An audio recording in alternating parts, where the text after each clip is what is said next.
Morning Edition, chaos and flames erupt as crews begin clearing Davis Park in Anchorage, sparking new concerns about the city's homeless population. Plus, her name's not going to die in vain. She's not going to just be a lost, lonely teenager on drugs. We will make sure that she goes down with honor. A life lost but not forgotten. A family works through pain and heartbreak as the legal proceedings just get started for the man accused of causing the death of 16-year-old Alena Tennis. and later, an eight-legged surprise that'll make her skin crawl. The nightmare notification one family got that brought them face-to-face with a very hairy guest as the Morning Edition continues. Good my morning. Goodness. The little hairy legs crawling down the front of the camera. No. Yikes. We know, Aaron, you love spiders. Someone would be calling the cops because they're going to hear someone screaming. Man. Well, at least it was outside, but still, like, just even seeing it on your screen, it's still gives trying to get inside. I freeze and just kind of like, I don't know. I'm one of those freeze, flight, or what is it? Freeze, flight, or fight or flight? Fight or flight. Yeah. I'm a freeze person. I just, especially when it comes to spiders.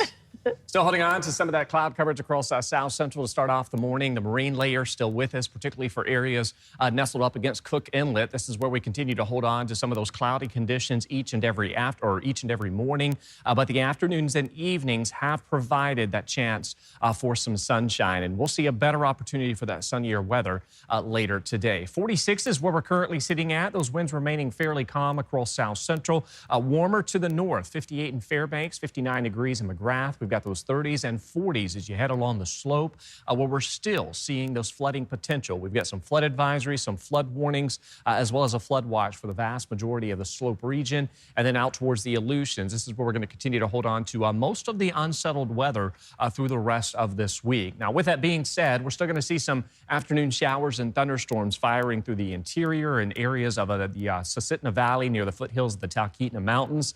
This locations, as you head out towards southwest Alaska, this comes from thunderstorm activity from yesterday evening. But notice how it has quickly died down over the last few hours when it comes to that thunderstorm development. So we're still going to see this chance for some showers, but you can see it quickly tapering off this morning. And then later this afternoon, up under peak daytime heating, we will see some additional thunderstorm development and possible wildfire concerns. This is where we do have a red flag warning that goes into effect for the interior. Meanwhile, here across South Central, sunshine later today, 60s and 70s. Will be in the forecast for your Wednesday, and then we're going to see warmer conditions through the interior, but we're still hot. Not seeing heat advisory, but we're still seeing those temperatures steadily warming into the 80s. We've got that thunderstorm development and, of course, flooding along the slope. We'll have more on all of that coming up later in the show, and that 7-day forecast for you coming up.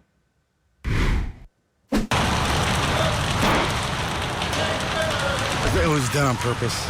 It was done just a way for them to go out with a bang. Well, at least 3 separate structures up in flames, apparently in protest, as the municipality of Anchorage began abating Davis Park Tuesday. In today's top story, a much calmer scene as crews head out again this morning to continue cleanup efforts in a place that many have called home for years. As Joe Allgood reports, many are still uncertain where they'll go after leaving Davis Park, but the city is making one thing clear: they can't stay there. Tires, tents, and more are what remains of the encampment at Davis Park. But no people, that is, after it was abated on Tuesday morning. Now, many are left wondering what happened to the hundreds who are here and what will happen in the future. A hectic morning of activity and a drastic shift for many. They've offered me every town in the world, but this is still my house. This is my home. Nobody was interested in this piece of land until we moved in on it. Vaughn and others spent the morning gathering what they could. Municipality workers said that many had already chosen shelters in the weeks of outreach preceding the abatement. But for the few that remained, the question of where to go next lingers. Just move a couple of blocks away, hang up, come back after 3 weeks. But it all depends on how it's policed, too. Some living in Davis Park felt that the abatement came at too short a notice, possibly violating the law. We steal, it's a crime! You steal, it's a job! One gentleman we spoke to even said he'd be filing a lawsuit. Still, the municipality maintains that proper measures were taken ahead of the abatement. Anyone that wanted a place to go has a place to go. adding that signage had been posted along possible foot traffic routes in the hopes that the abatement will not lead to other encampments throughout Anchorage. It really requires them to engage with outreach, to take shelter. This is not an attempt just to move people throughout and disperse them into our community. That's why we have outreach here on site, and we have a commitment for APD for ongoing enforcement. Anchorage police are patrolling the area surrounding Davis Park after the abatement, and they anticipate weeks before the entire park will be cleaned up. Joe Allgood, Alaska's news source. The Anchorage Fire Department was on site to quickly quell the flames, and no injuries were reported, but they're calling the situation extremely suspicious. And now the city turns its attention to the snow dump across the street, as it expects that side will take even longer to clean up. Crews are expected out there this morning. It just hurts that he threw her out of his truck into a ditch and left her there like she wasn't anything, and she was. Federal charges in a case that's shaken Alaska. A 16-year-old girl left under a power line trail after being given one of the most lethal drugs known to law enforcement. Federal prosecutors say Alena Tennis died alone after being given a deadly mix of drugs. On Tuesday, her family held photos outside of federal court before heading inside as Sean Mobley was formally charged in her death. Prosecutors accuse him of giving her a deadly dose of carfentanil, then leaving her to die. The drug is so potent, it's used to sedate elephants. Mobley pled not guilty to state and now federal charges. Tennis's family says these charges won't bring her back, but they're a step toward accountability. No, there's no closure, but it gives us a better hope that he'll get stiffer charges, that he will not get out, you know, with the feds picking up and the state, I believe, that this man doesn't need to walk free. And the community strongly believes that he needs to go down for life. He took my niece's life, didn't give her the chance to live a life, so the best they can do is take his. The next hearing for Mobley's federal case has been set for August 18th. If convicted, he faces a mandatory minimum sentence of 20 years and a maximum sentence of life in prison. His state trial is scheduled for July 7th. Turning to Capitol coverage now, as school districts across the state have tough decisions ahead. Some lawmakers are saying the chances of an emergency legislative session to override Governor Mike Dunleavy's education funding veto is unlikely, especially after he line-item vetoed funding for a special session. But even if lawmakers could make it to Juneau, some legislators telling Alaska's news source they don't have enough votes to override. The governor cut nearly $51 million from the state's education budget, citing uncertain oil prices. Without a special session, the earliest they can act is in January, forcing districts to make cuts immediately. We've requested an interview with the governor to explain the decision, but a spokesperson says he is unavailable. You can expect the Dalton Highway to reopen today by noon. That's according to the Department of Transportation.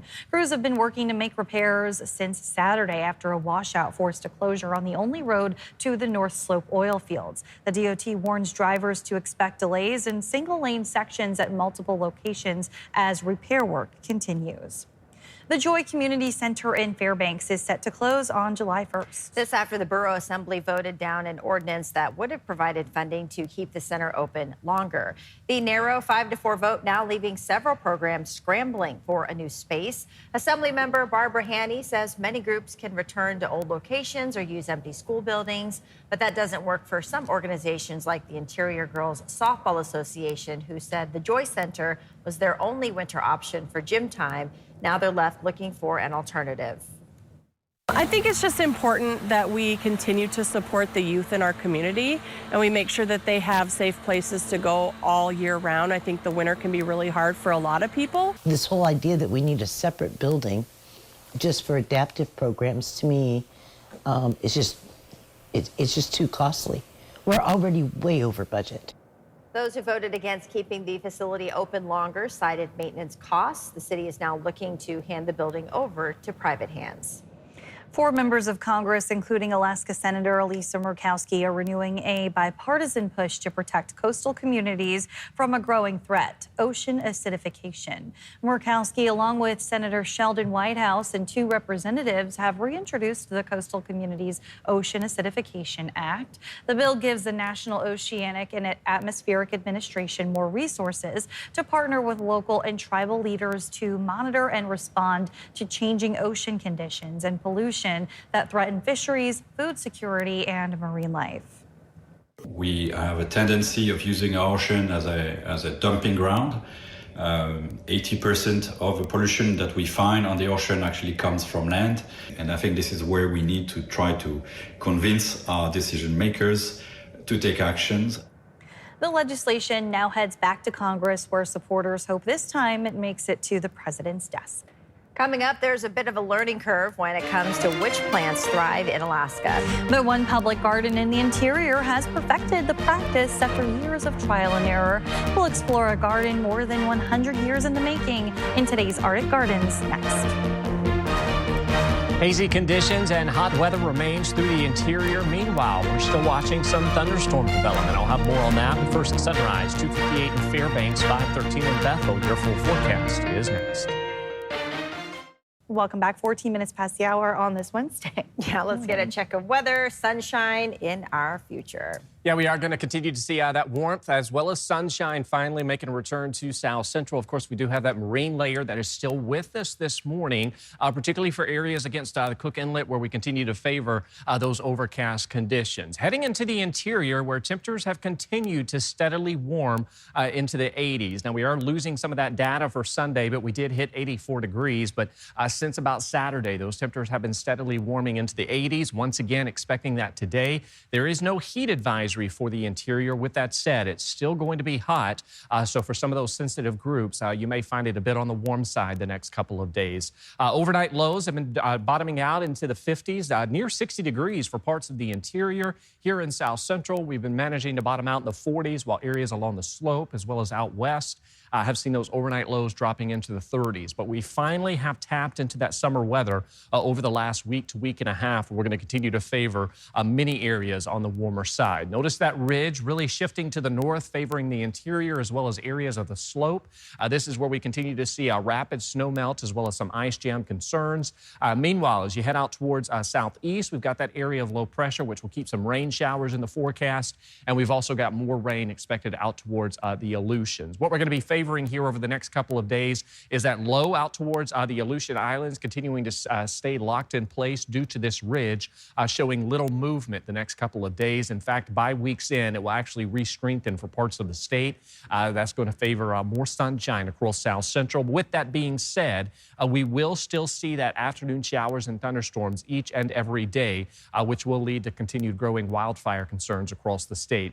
You can see into the afternoon and evening hours today, we'll see some of that thunderstorm activity firing along the Alaska range through parts of the interior. That tapers off overnight into tomorrow and then picking right back up tomorrow afternoon into the evening hours. So this daily chance for some showers and storms will stay with us through the close of this week. And be prepared for that possibility that any lightning strikes could spawn additional wildfires across the interior. Those temperatures staying in the 80s for the foreseeable future as we officially start summer Friday, 83 degrees, and then we cool off back near seasonal values into next week. But we're really favoring some of the warmest conditions through the interior as well as along the slope compared to where we typically see these temperatures for this time of year. The interior seeing highs about 10 degrees above average, while locations along the slope are seeing those temperatures about 15 to 20 degrees above average. So we're going to continue to see warming conditions across the state, slightly cooler out west and through the Aleutians, where we're going to continue to see those areas of low pressure, keeping some wet weather as well as some breezy winds in the forecast.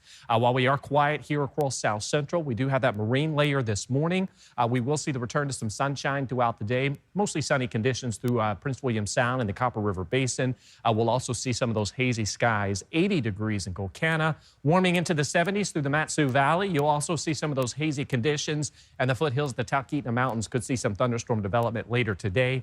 66 in Anchorage as well as Girdwood, and we'll see those temperatures nosing their way near 70 as we welcome in the official start of summer, and then this weekend temperatures in the mid to upper 60s. All right, thanks, Aaron. Well, learning what grows in Alaska, a public garden in Fairbanks is bringing the community together for events while continuing to see what plants thrive in the interior. Here's Alex Bengal with this week's Arctic Gardens.